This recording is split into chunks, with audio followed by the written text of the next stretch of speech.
14 on a 64 plate Mitsubishi L200 Trojan. This one, as you can see, is sitting quite high. It has had a body lift. We'll detail all of that in the description. We'll start by having a look at the bodywork.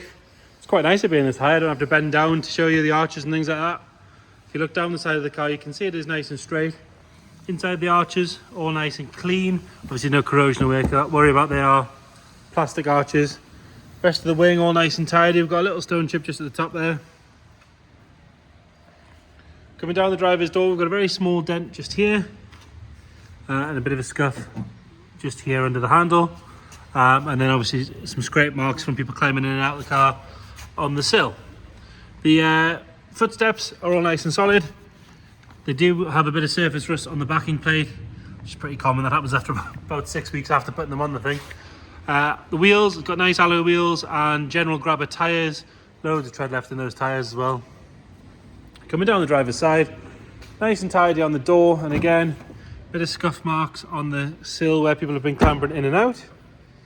Tinted on the rear windows, front ones are clear. It does have these fitted wind deflectors as well. On the back of the cab, all nice and tidy, as is the roof, as you can see. Moving on to the rear, the bed section. Rear arch inside there, again, nice and clean and tidy. Another good wheel and tyre. Not going to curb those, are you, with that much rubber wrapped around them. Nice and tidy on that rear quarter there. A little mark just below the light, but that is sat on top of the paint. That looks like it will polish off. Nice and clear on both back lights. And then there has been a badge here, so it's left a bit of sticky stuff. And there is a protective film tape underneath the lip cover. It's got a large tow bar with electrics fitted, and then the bar that goes with it. Again, just a little bit of surface rust on it. It wants cleaning off and repainting. Coming round on the passenger side, nice and tidy on that rear quarter. Got a bit of a scuff on the arch. Inside the arch itself, again, nice and tidy. Another good wheel and tyre. On the back of this side of the cab, so you've got those large tinted windows on the back as well. Makes a big difference compared to some of the other pickups with much smaller back windows, especially when you're manoeuvring.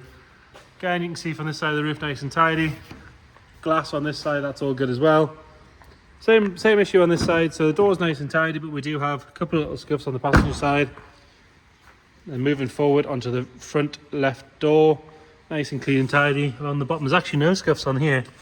So I'm guessing it means that driver's side had a lot more use than the passenger side. We open it up, you can see it's nice and tidy in there. Again, side step on this side, nice and solid. If it can take my weight, it can take most things, including a baby elephant. Nice and clean on this arch as well. Another good wheel and tyre. No marks really to note on the wing on this side. Round onto the front, and the headlights are clean and clear.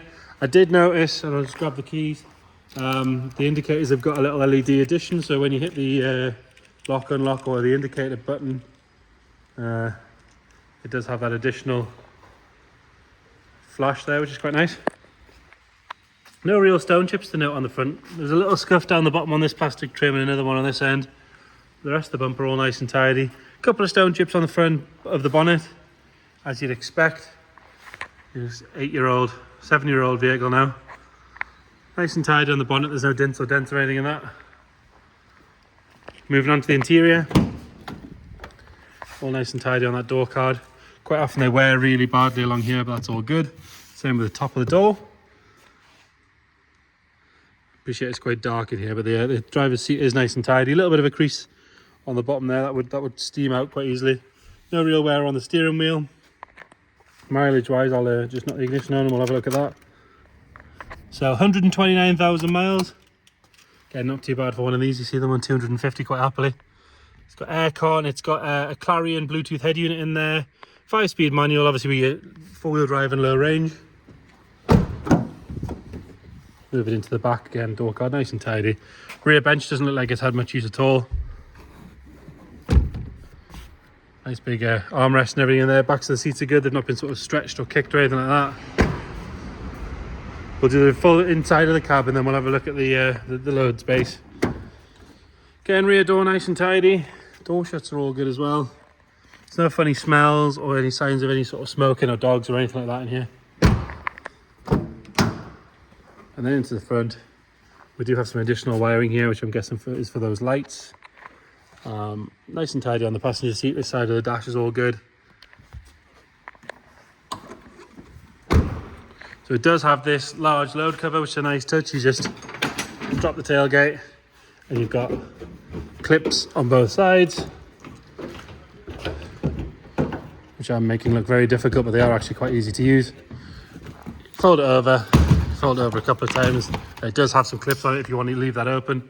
Inside the load space, could do with a good washout, but other than that, nice and tidy. And then obviously onto this section where things get dragged in and off, that's all good. Have a look under the bonnet and then Charlie will get it started up. Was driven to us, this one.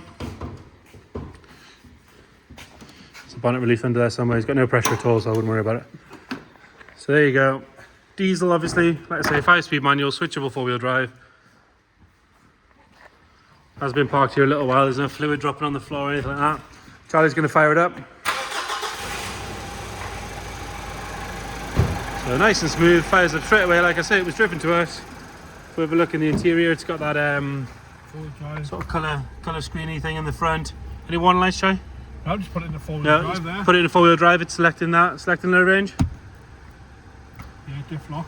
Yep, so it's giving you the green lights to show you it's in 4-wheel drive with diff lock. And then back into 2-wheel drive. It's not throwing any warning lights or anything like that. Something you always want to check. So there you have it. 2014 on a 64 L200 Trojan. Any questions at all, please get in touch. Thank you.